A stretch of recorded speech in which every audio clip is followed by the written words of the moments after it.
Assalamualaikum warahmatullahi wabarakatuh. Waalaikumsalam warahmatullahi wabarakatuh. Alhamdulillah wassalatu wassalamu ala rasulillah sayyidina Muhammad ibn Abdullah wa ala alihi wa sahbihi wa mawalah, la hawla wa la quwwata illa billah. Amma ba'du, hadratal mukarram wal muhtaram, para bapak, para thalabah, para jamaah yang dimuliakan oleh Allah Subhanahu wa taala. Puji syukur alhamdulillah, tentunya marilah selalu kita haturkan kepada Allah.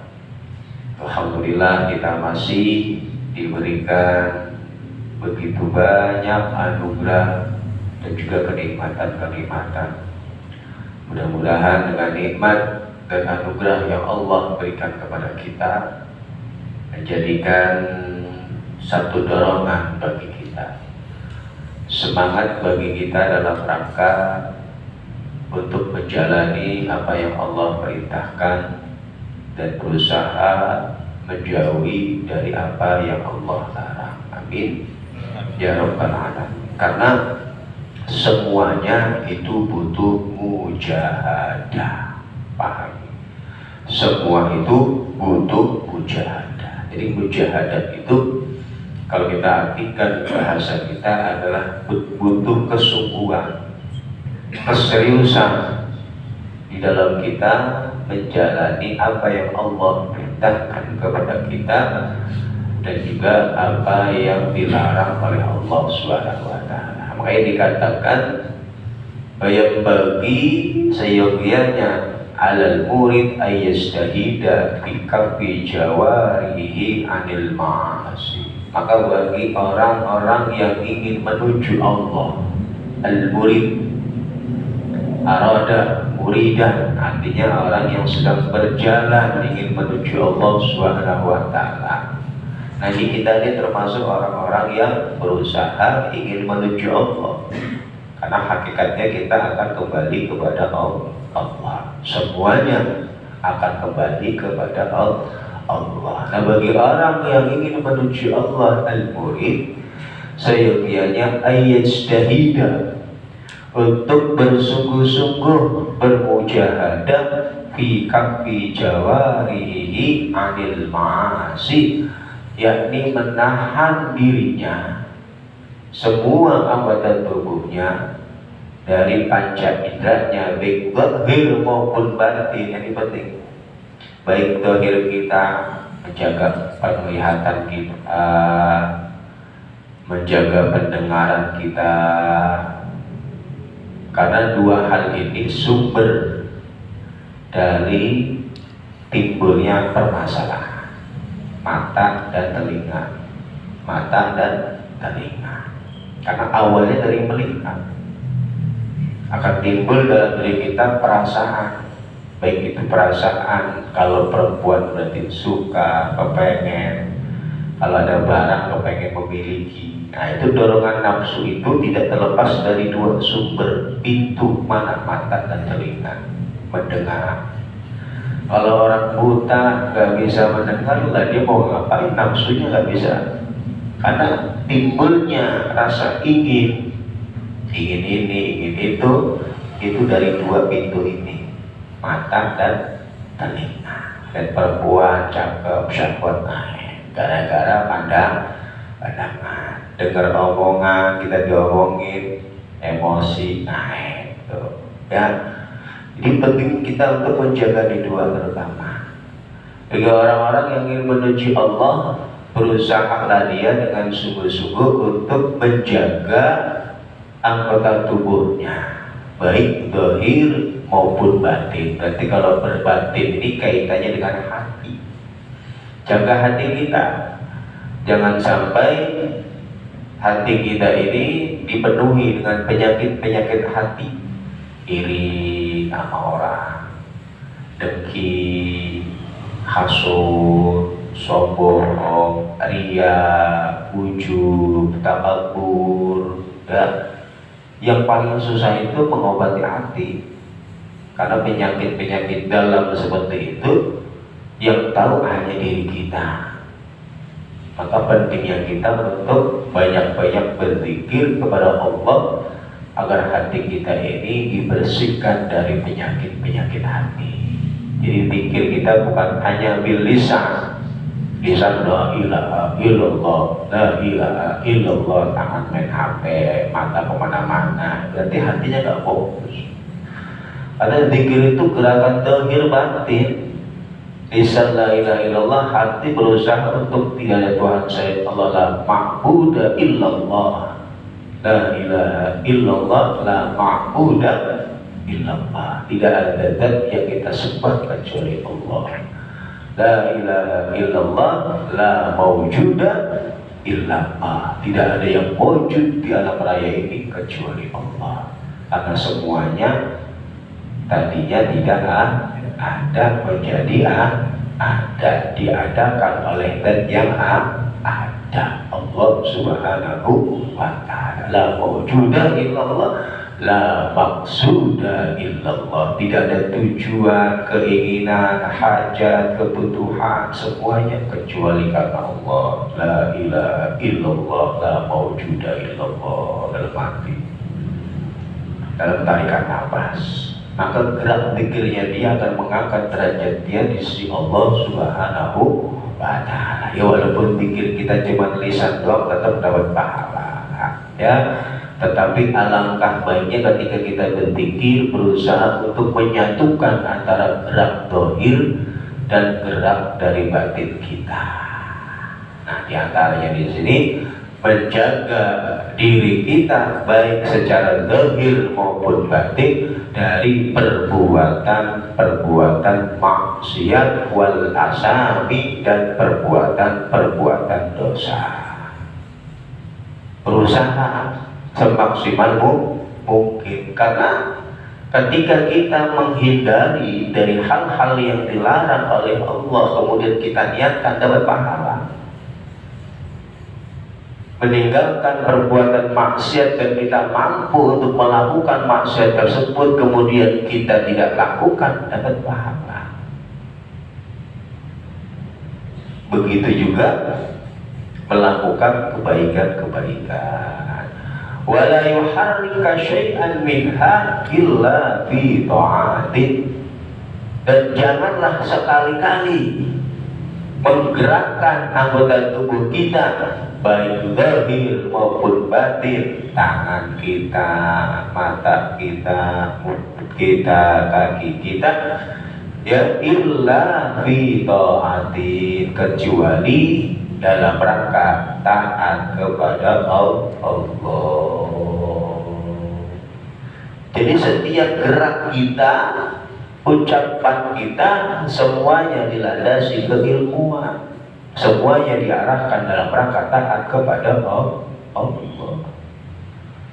Ya, wala taqfu ma laysa laka bihi ilmun, janganlah kau berbicara yang kau tidak mengetahui keilmuannya.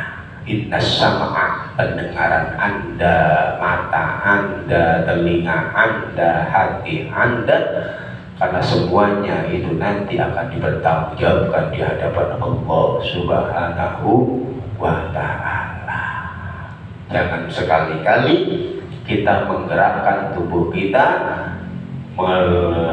berucap dari lisan kita, kecuali dalam rangka taat kepada Allah. Berat Pak, berat ya.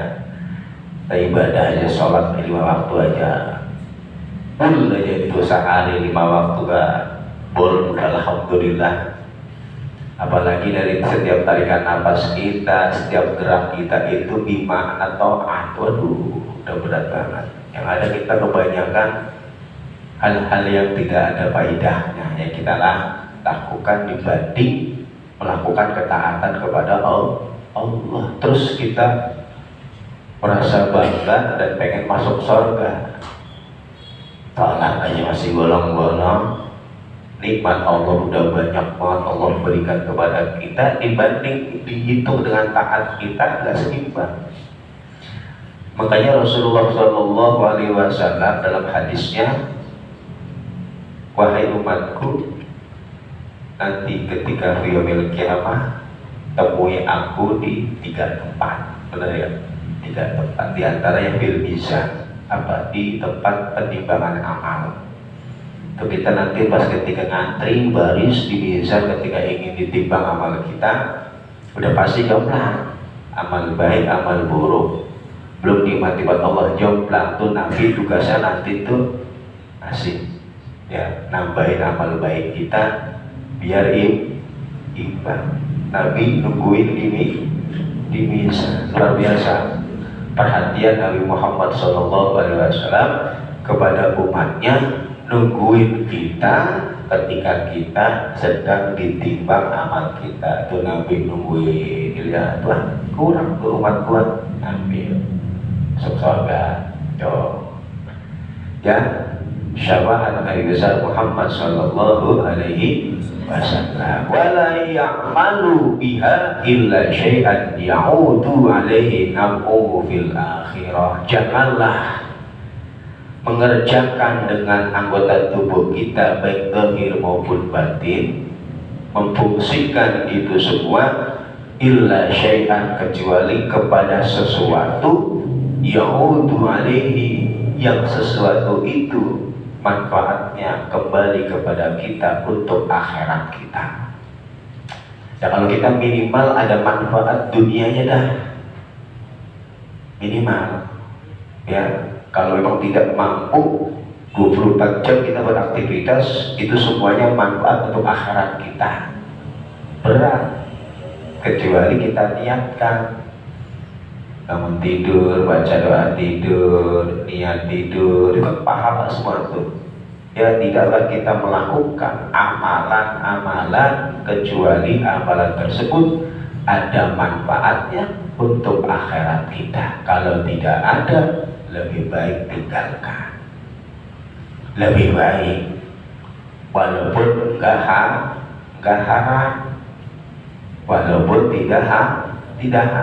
Ngopi-ngopi, ngobrol kan gak haram, yang penting gak gibah ngomongin orang. Main catur, gak melewati batas, dalam madzhab Syafi'i hukumnya makruh.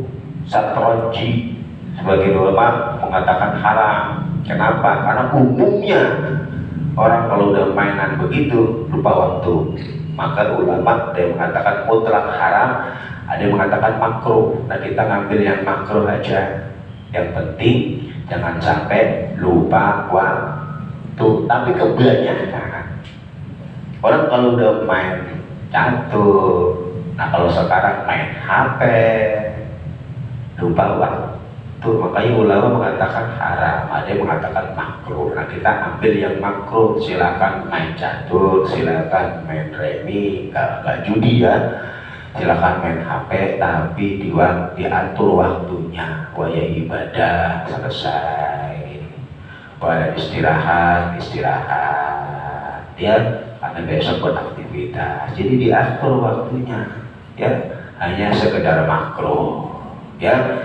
Jadi jangan beramal, jangan bekerja, jangan beraktivitas kecuali pada sesuatu yang ada manfaatnya untuk akhirat kita. Apa ya, bingung? Jangan bingung, banyak. Bersih jalanan pahala, Anda kerja diniatin ibadah pahala. Semuanya butuh niat, caranya begitu, caranya diniatin. Angkat kerja, niat bismillahirrahmanirrahim, saya mencari nafkah untuk kebutuhan anak istri lillahi ta'ala, pahala 24 jam ada di itu, dapat pahala. Diniati, libur gak kerja, silaturahmi ke orang tua, ke teman, pahala Anda silaturahmi itu, diniati semuanya. Main sama Bang Manto, ngopi silaturahmi, dapat pahala, dapat kopi, dapat pahala, dapat kopi. Kalau nggak ada niatin nggak dapat apa-apa, paling kopi doang segelas ya. Itu pun kalau ada yang pas lagi lihat ada yang ngirimin kue, dapat sama kue doang. Tapi kalau niat silaturahmi juga dapat pahala, dapat kopi, dapat kue sekaligus begitu ya. Jadi harus bisa mengolah diri bahwa niat ya, Kemudian wal yubalik fi hifdzil lisan, terutama penekanannya adalah bersungguh-sungguh di dalam menjaga lisan, menjaga mulut. Fa inna jirmahu shagirun, karena lisan ini bentuknya kecil, tapi wajurmuhu kabirun, tapi dampaknya itu sangat besar. Gara-gara ngomong goblok dampaknya sedunia, se-Indonesia, geng. Itu gara-gara apa? Bentuknya kecil ya, tapi dampaknya kalau salah-salah ngomong ya itu bisa sampai keturunan kita, malu 7 turunan.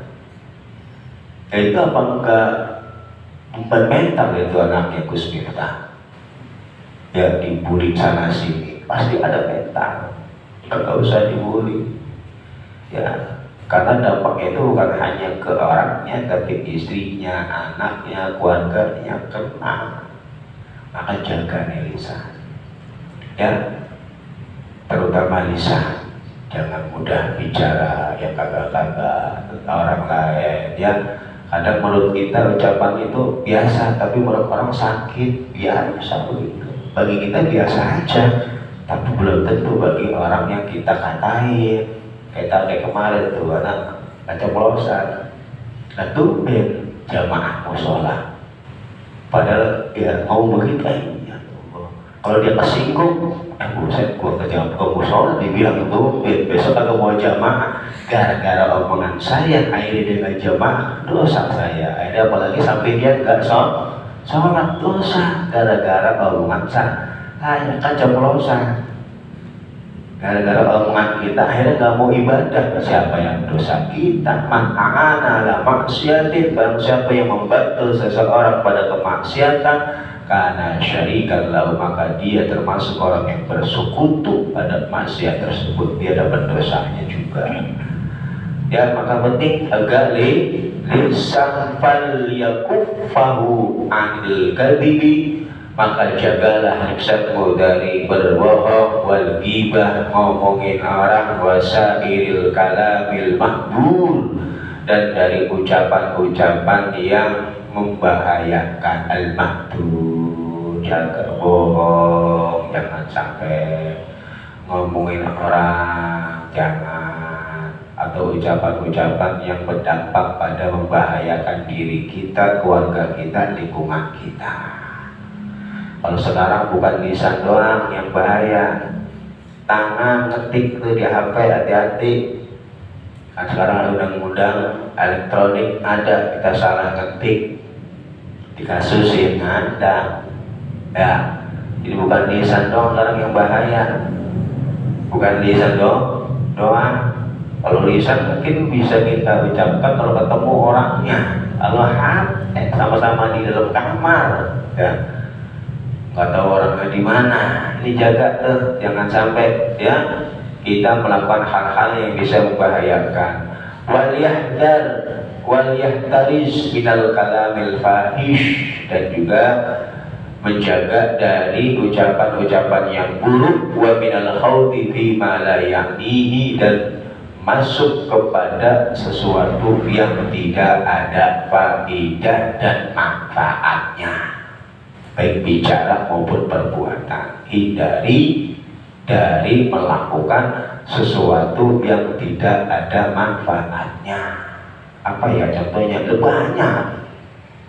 Tidur mulu tiap hari, nggak ada manfaatnya, malah sakit. Makan mulu, main mulu, ya ngopi doang, kan ada manfaatnya. Kecuali ada ilmu dibahas, ada manfaatnya. Jadi sesuatu yang gak ada manfaatnya mendingan tinggalin ya. Makanya butuh niat. Kalau kita misalkan lelah kerja dengerin musik, tujuannya refleksi ya, tafakkur, apa ta'ala. Jadi bawa niat, apapun bawa niat. Jangan sampai kita melakukan yang tidak ada manfaatnya. Wa illam yakun muharraman, walaupun hal tersebut tidak diharamkan, karena dampaknya apa?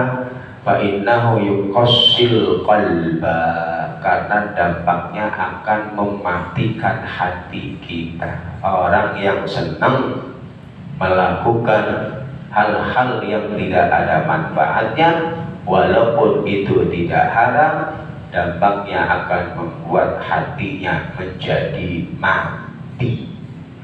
Wa yakunu bihi daya'ul waqt, yang kedua dampaknya dia telah menyia-nyiakan, membuang-buang kesempatan waktu yang Allah berikan. Umur hakikatnya semakin berkurang, bukan bertambah, karena umur kita itu telah ditentukan oleh Allah ketika Allah meniupkan ruh ke dalam rahim ibu kita ketika kita berusia 120 hari, kurang lebih 3 bulan, 40 hari, 120 hari ditiup. Inna ahadakum yujma'u fi batni ummihi, sesungguhnya kita semua dikumpulkan di dalam batin ibu kita arba'ina yawman nutfah, 40 hari berbentuk mani. Itu kita tahu ya, bahwa kita malam main sama mak kita, masuk ke dalam rahim mak kita, ngendep di situ 40 hari berupa nutfah. Ya, supaya yakunu misla dzalik, ya, mudghatan, kemudian 40 hari berikutnya berupa darah udah mempel jadi mani, berubah jadi darah kental. Makanya ada orang keguguran darah keluar. Nah, itu sudah lewat 40 hari kedua berupa darah. Supaya yakunu misla dzalik, ya, alaqah. Kemudian 40 hari berikutnya berupa embrio, ya, daging embrio yang ada udara. Setelah itu fayu'maru bil malak, Allah memerintahkan malaikat fayaqfahu fihi ruh, kemudian ditiupkan roh itu, ya, 40 102 hari baru di situ ditiupkannya ruh. Wa yu'maru bi arba'i kalimatin, diperintahkan untuk 4 hal. Umurnya, rezekinya, dia orang sial, orang beruntung tuh ketika kita berada di rahim ibu kita usia 120 hari. Jadi umur kita udah ditentuin pas kita masih berada di rahim ibu kita. Misalkan Khalid ditentuin umurnya cuma 45, sekarang 42, berarti kurang 3 tahun. Hati-hati, itu misalkan kita ditentuin seperti itu, cuma kita nggak tahu kita berapa. Ya, misalkan saya ditentuin umurnya 80 tahun, nah sekarang 42, berarti kan masih panjang. Alhamdulillah, kan umur nggak ada yang tahu. Ini contoh. Maka orang yang melakukan hal-hal yang tidak ada manfaatnya, yang pertama dampaknya membuat hatinya menjadi mati. Yang kedua telah menyia-nyiakan umur waktu yang Allah berikan kepadanya.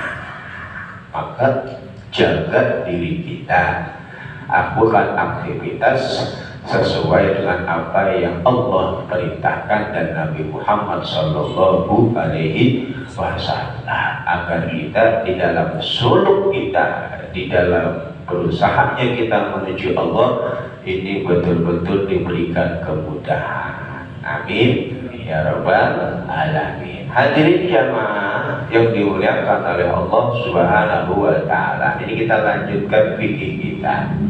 Jadi kita ngajinya sedikit tasawuf, maksudnya akhlak, batin, fikihnya juga biar imbang. Gak cuma fikih doang, tapi kita berusaha juga untuk mengenal jati diri kita, bagaimana akhlak kita, bagaimana cara kita beribadah yang benar, bukan hanya prakteknya saja. Ya, ini penting. Mantapaqqa bighairi tasawuf, barang siapa yang belajar fikih tanpa akhlak tasawuf, tafassaq, maka dia akan menjadi orang fasik, akan memudahkan hukum. Kalau bahasa fikih itu yang penting Ada ulama yang memperbolehkan, sah. Sholat gak khusyuk apa, sah. Puasa, ghibah, ngomongin orang, sah. Bicaranya sah, tidak sah doang. Kalau begini, kalau tasawuf itu nilai pahala batin. Jadi kalau begini, Anda sholat sesuai aturan, mau ente yang khusyuk mau apa nggak khusyuk sah. Nggak dosa, udah sah hukumnya. Puasa juga begitu, haji juga begitu ya. Jadi hanya syariatnya saja yang dibahas dalam fikih itu. Tapi kalau tasawuf akhlak, ini kebatinan kita yang diajarkan agar semua ibadah kita ini dapat pahala, bukan hanya menjalani ibadah, tapi biar ibadah itu mengangkat derajat kita. Makanya dipadukan antara akhlak tasawuf dengan fikih. Kalau fikih doang bisa jadi orang fasik, kalau tasawuf doang bisa jadi kafir zindik, diurusin batin doang tapi ibadah sholat kagak bisa, kafir zindik. Yang penting hati tapi sholatnya berantakan, kafir zindik. Imbangi antara gerak hati dengan gerak batin. Makanya saya sampaikan istiwa dzahir wal batin, samanya gerak dzahir kita dan gerak batin kita. Itu kedua-duanya ada ilmunya ya, ada ilmunya ya. Nggak bisa didapatkan di sekolah-sekolah kecuali duduk di tempat-tempat seperti ini yang diajarkan tentang ilmu syariat, hakikat ilmu syariat. Hadirin jamaah yang dimuliakan oleh Allah Subhanahu wa taala. Nah, setelah kita membahas tentang masalah ruku, nah kemarin kan kesempurnaan ruku itu adalah taswiyatu dhahri wa ruki, samanya antara punggung kita dengan leher kita.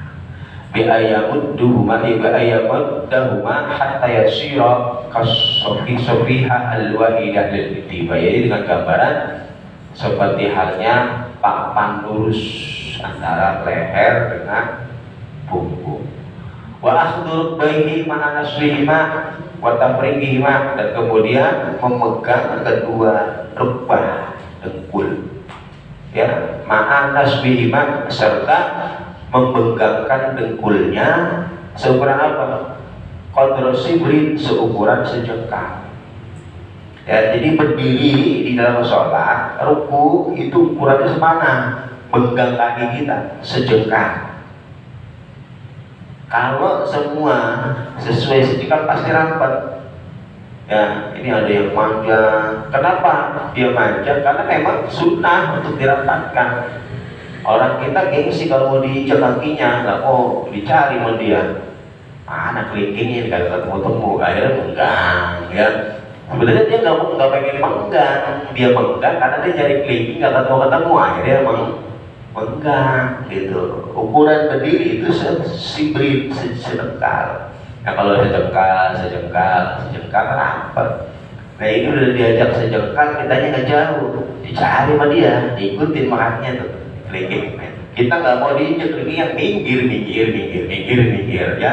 Akhirnya pegang banget ya. Kita nggak mau nempel sama jangan begitu ya. Udah tempelin nggak apa ya, bagus. Dia minta tempelin nggak apa-apa ya, yang penting jangan diinjak ya. Bilang tapi jangan diinjak, wah kelingking gua sakit, nggak apa-apa, tempel. Sunnah didapat itu sunnah ya. Makanya kalau dia berdiri sejengkal rapat. Ukuran sejengkal itu kan daripada pegang ininya longgar. Rapat itu dari mulai pundak ke bawah. Rapat dalam sholat itu dari pundak ke bawah. Nah kalau kakinya pegang, yang rapat kaki doang, akarnya mau setan masuk. Kenapa kita disunahkan untuk merapatkan barisan agar tidak ada celah buat setan masuk menggoda ibadah kita? Rapatkan barisan Anda, biar sholat kita tidak mudah digoyahkan, diganggu oleh setan. Tertib. Disuruh rapetin kakinya lari, dikejar-kejar, akhirnya menggang. Yang atau menggang atau gagak, atau menggang gagak. Udah sesuai aja, satu sibrin semuanya. Rapi. Ya, begitu juga di dalam ruku, pegang dengkul Anda, kemudian pegangkan itu ya ma'a nasbihima, memegangkan ya, menegakkan nasbih itu berarti tegak lurus. Maksudnya nggak harus tegak lurus, karena yang namanya dengkul itu ros-rosan itu tempat ya tekuk, ya maksudnya berdiri lah tegak gitu, nggak lurus-lurus banget tapi nggak bengong-bengong banget ya. Ini kan nggak dungkuk begini ya, tegak gitu dengan membuka kedua dengkulnya. Bikabaihi, memegang dengkulnya dengan kedua telapak tangannya. Maka syihima wa tafriqatu asabihima tafriqan wasaton, membuka telapak tangan jangan digenggam. Wa tafriqatu asabihima, tafriq itu dibuka sedikit ya, tafriqan wasaton, tengah-tengah, jangan terlalu lebar, jangan rapat. Biar apa? Biar ini semua mengarah ke arah kiblat. Kalau begini kan arahnya ke belakang. Tuh. Karena jihadul kiblat itu atas, depan, bawah. Kita ruku, ini kita ke arah kiblat. Jihad kiblat. Karena paling utamanya arah itu ya arah kiblat. At-tahiyat, taruhnya pas sampai sini, jangan dilebihi begini ya, jungsuk ya. Pas dua-duanya tuh, itu pas itu ujung dengkul tuh, itu tuh naruhnya tuh, nggak dilebihin, mungkin nggak naruh begitu ya. Itu nanti sampai bab sujud. Jadi diperhatiin nih kita nih, dari mulai takbir pertama udah kita bahas tuh, udah berapa pertemuan, hampir 1 tahun baru sampai ruku. Dan sholat yang kita lakukan selama ini nih diperhatiin dari sini sumbernya ya, biar kita tahu. Kemudian wa qaulu subhana rabbiyal azimi wa bihamdi, dan juga mengucap tasbih yaitu subhana rabbiyal azimi wa bihamdi salasan, sebanyak 3 kali lil ittibai, karena mengikuti Nabi. Nah ini tasbih di dalam ruku, subhana rabbiyal azimi wa bihamdi 3 kali. Wa aqallu tasbih bihi wa bis sujud. Nah, paling sedikitnya bacaan tasbih tadi, baik di dalam ruku dan juga di dalam sujud, itu 1 kali.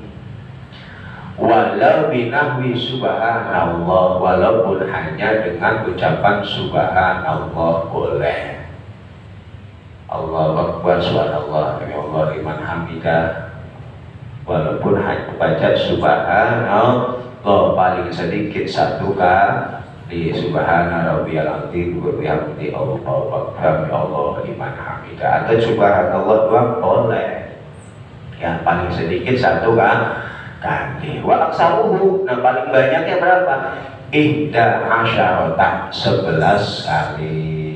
Bagi siapa? Bagi orang yang sholat sendiri dan bagi imam yang jamaahnya terbatas, jamaahnya yang ridho kalau baca jadi panjang-panjangin. Wa yazidu man maronadban, begitu juga disunahkan menambahkan di dalam bacaan ruku. Bagi siapa? Bagi orang yang sholat sendiri dan bagi imam yang jamaahnya ridho, ditambahkan doanya 11 kali. Kamu panjang ruku nih, ruku subhanallah bihamdihi wa bihamdi 3 kali, ditambahkan Allahumma laka roka'tu wa bika amantu wa laka aslamtu khasya'a laka sam'i wa basari wa muhi wa adami wa asabi wa sya'ri wa bashari wa ma istaqaltu bih qadami lillahi rabbil alamin. Ditambahin, saya juga agak apa, berarti kalau ada apa nggak pernah balik, kasih tahu aja ya. Mana satuannya? Ntar saya kirimin ya, banyak udah ya. Ya itu doanya ditambahin. Sunnah bihi habis sujud subhanakallahumma bihamdik Allahumma gfirli. Nah, itu boleh juga di dalam sujud ya, di dalam ruku ya. Wa fi sujud ditambahkan lagi subhanakallahumma bihamdik Allahumma gfirli.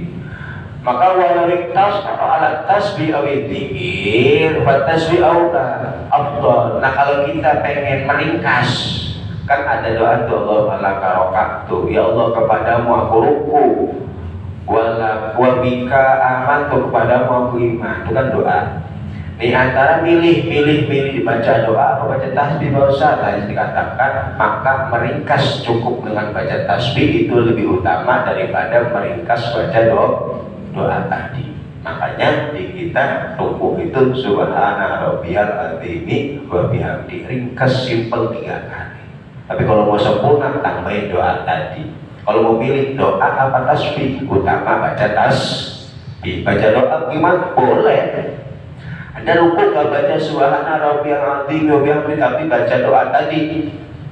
Allahumma laka raka'tu wa bika amantu wa laka aslamtu khasyaraka sam'i wa basari wa muhi wa 'udhami wa 'asabi wa syari wa bashari ila angkot. Boleh baca itu doa. Tapi kalau kita pengen milih antara tasbih sama doa ini, lebih utama baca tasbih. Makanya diajari dari kecil bacanya tasbih, doanya jarang yang ustaznya sendiri agak karena memang dari kecil diajarinya baca doa tasbih. Kalau mau tiap kali tidak apa-apa.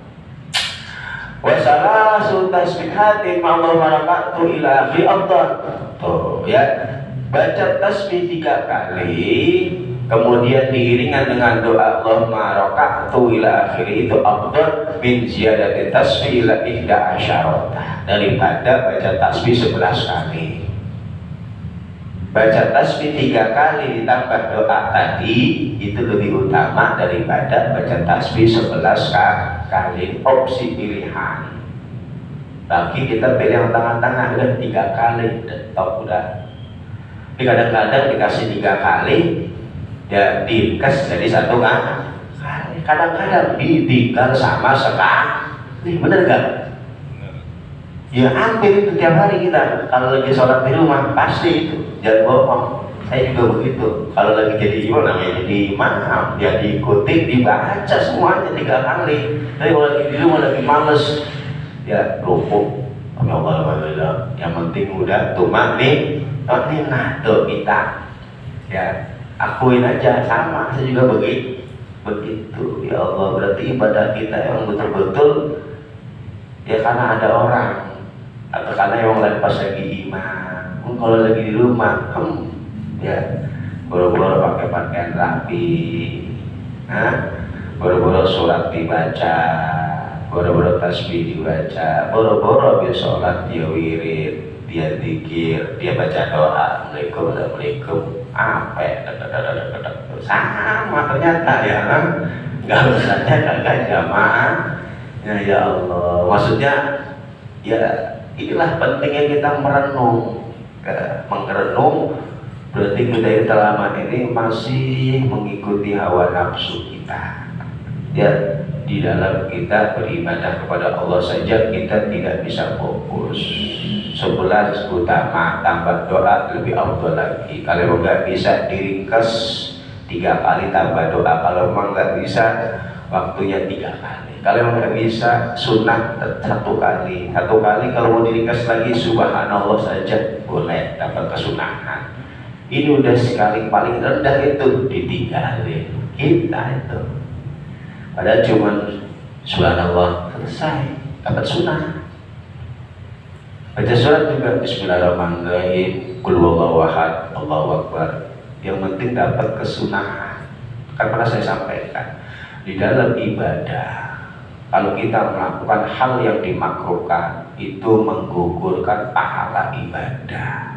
Minimal kita melakukan hal yang sunnah yang paling kecil, batas paling rendah, gitu. Minimal.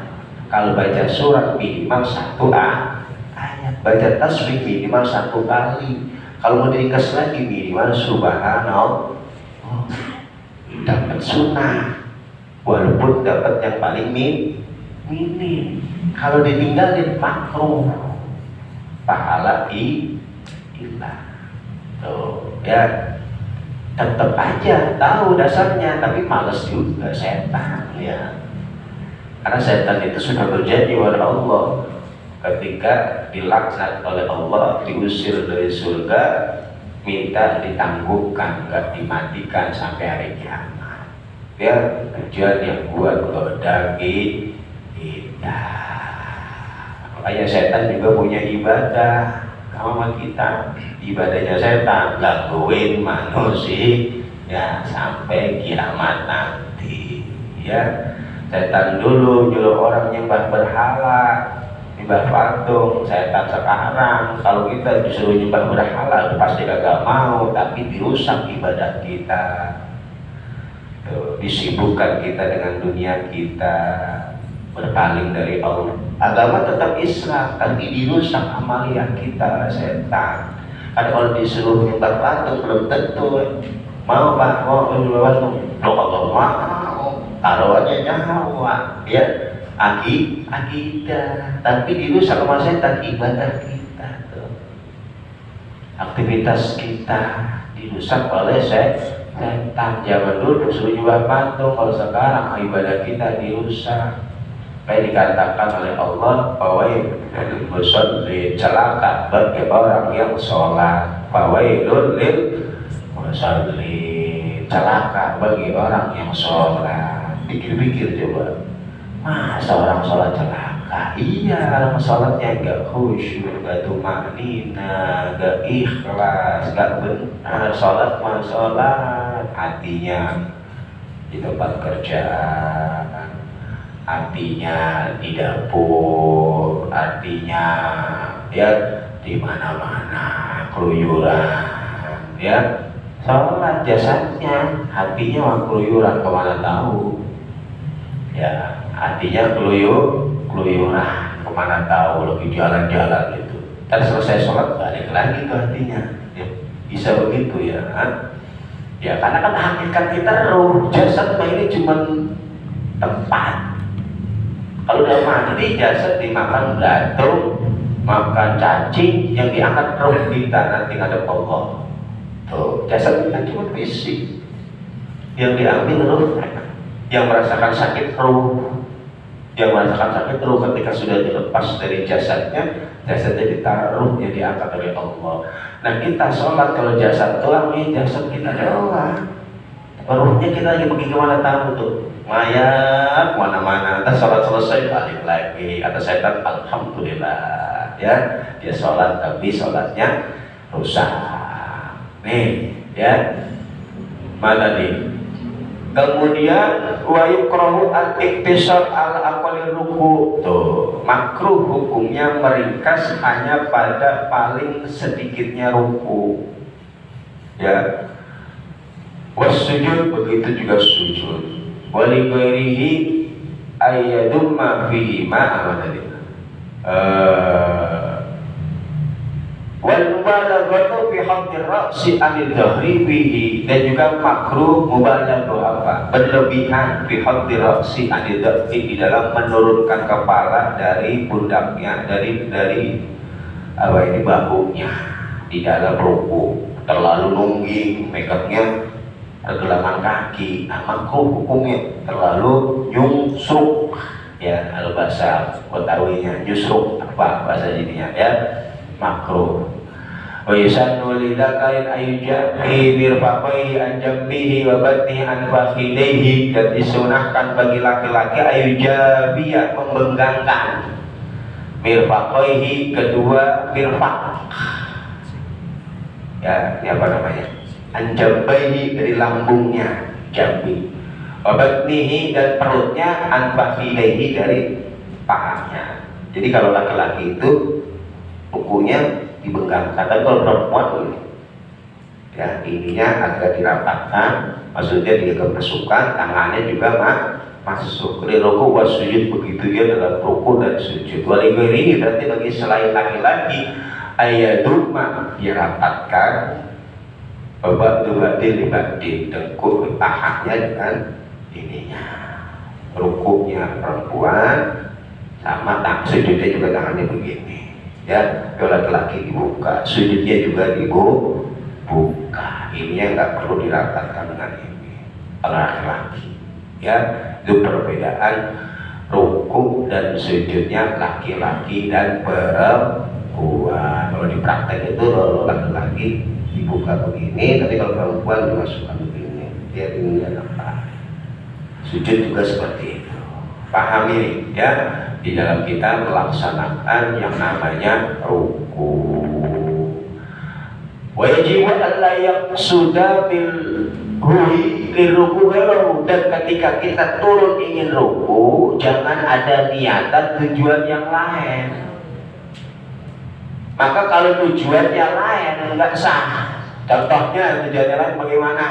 Memang ada orang ruku tujuannya tujuan bukan ruku. Namanya besok sholat habis berdiri baca surat pasti ruku. Mana orang ada di kasusnya. Walau hawiya li sujud tilawatin falam bawah ruku jalau ruku alam yakfi. Contohnya ini orang sholat bacanya surat-surat yang di situ disunahkan sujud tilawah. Ya, kan baca sujud tilawah, kan sujud tilawah itu baik di dalam sholat atau di luar sholat sunnah hukumnya. Dia sholat bacanya surat Iqra, fasjud waqtarib. Kan selesai sehabis kita baca surat sajadah itu sunnah sujud tilawah. Dalam sholat juga begitu, habis baca Fatihah, baca surat Iqra, fasjud waqtarib, langsung sujud 2 kali, bangun lagi lalu ruku. Itu praktek sujud tilawah. Kalau diterapin di masyarakat umum keder terjemahnya. Nah, imamnya ngapain itu ya? Habis baca Fatihah, baca surat, fasjud waqtarib, langsung sujud 2 kali, bangun, ruku. Nah ini dia niatnya pengen sujud tilawah. Pas baca wasjud waqtarib turun, pas batasan ruku nggak jadi, males ruku aja, nggak sah. Karena niat dia dari atas turunnya pengen sujud tilawah, tapi dia batalin di tengah-tengah ruku aja, nggak sah. Maka kalau memang seperti itu dia harus balik lagi berdiri, baru turun lagi kalau rangka ruku. Berarti sujud turunnya pertama niatnya pengen sujud tilawah. Tapi karena berhubung males pas sampai batasan ruku, nggak jadi ruku aja. Maka kalau dia teruskan ruku nggak sah rukunya, karena niatnya dari awal dia turunnya pengen sujud tilawah. Kalau memang pengen dibatalkan, nggak jadi sujud tilawah, diri lagi dulu. Tuh caranya. Bal yalzamuhu, maka wajib bagi dia ayyam musibah walam yarka, untuk berdiri lagi, kemudian supaya baru ruku. Tadi turunnya itu membatalkan rangka ingin sujud tilawah. Paham? Ya, ini penting masalah ibadah. Kadang-kadang kita ibadah asal. Ya, mudah-mudahan dari pembahasan kita ini diberikan kemudahan di dalam ibadah kita, walaupun masih salah-salah. Dipahami satu penting nih. Orang ibadah salah, tapi kalau masih mau belajar, diampuni. Karena proses belajar, orang nggak tahu belajar, kan orang nggak tahu, dia orang bodoh, nggak bisa dia belajar. Salah ibadahnya diampuni karena lagi proses belajar. Kita punya murid santri, dia belajar salah, ya maklum namanya orang yang belajar. Allah begitu. Makanya niatkan, dedikasikan diri kita ini sebagai seorang penuntut ilmu sampai akhir, sampai mati. Betul berlima biar mati adalah salahnya kita ibadah dimaafkan karena kita sebagai penuntut ilmu. Yang salah itu udah dia tolol, goblok, kagak paham ibadah aja atau ilmunya, dosa, merasa sudah bisa, sudah pintar itu. Hanya nggak ada orang-orang soleh itu hidupnya nggak belajar mengajar. Orang ngajar itu belajar juga Pak. Sama orang mengajar juga belajar, karena dia belajar dulu di rumah, dia sampaikan, oh begini, dia baca dulu. Sama orang ngajar juga belajar. Makanya afdhalul turuq ilallah thariqatut ta'lim wa ta'allum, paling utamanya jalan thariqah menuju Allah ya jalan belajar mengajar ilmu dan intinya. yarfa'illahu alladziina aamanu minkum walladziina utul ilma darajat. Orang yang punya ilmu Allah angkat derajatnya. Mudah-mudahan ya ibadah kita, kesalahan-kesalahan dalam ibadah diampuni oleh Allah Subhanahu wa taala, dimaafkan. Rabbana anfa'na bima 'allamtana وبعلمنا الذي ينفعنا الفقير فقي أهلنا وقرابة لنا في ديننا مع الكتب والذكر ربي وفقنا بكم لما ترضى به قولا وفعلا كرما ورزق كل حلالا دائما وأخلا كولا ونخضى بالخير ونفع كل شر قنا واصلح لنا كل سوء وأكير بالتوفيق الوين واغفر عنا ربنا كل يوم قبل أن تأتينا رسل من واغفر واصل أنت أقل من شدد والصلاة غير تنزل مصطفى بين الحق دانا والوفاء بكتابنا شجوا وعلى الآل كرام وصرفا وعلى صحب المصابر القرى اللهم اهدنا بهداك واجعلنا إيمان زابر تقوى لا تولنا واليوم سواك ولا تجعلنا ممن خالف أمرك وعصب وحسبنا الله ونعم الوكيل نعم المولى ونعم النصير ولا حول ولا قوة إلا بالله العلي العظيم ربي توبي سبحانك اللهم وتحيته بها السلام وآخر دعوانا أن الحمد لله رب العالمين. السلام عليكم ورحمة الله وبركاته.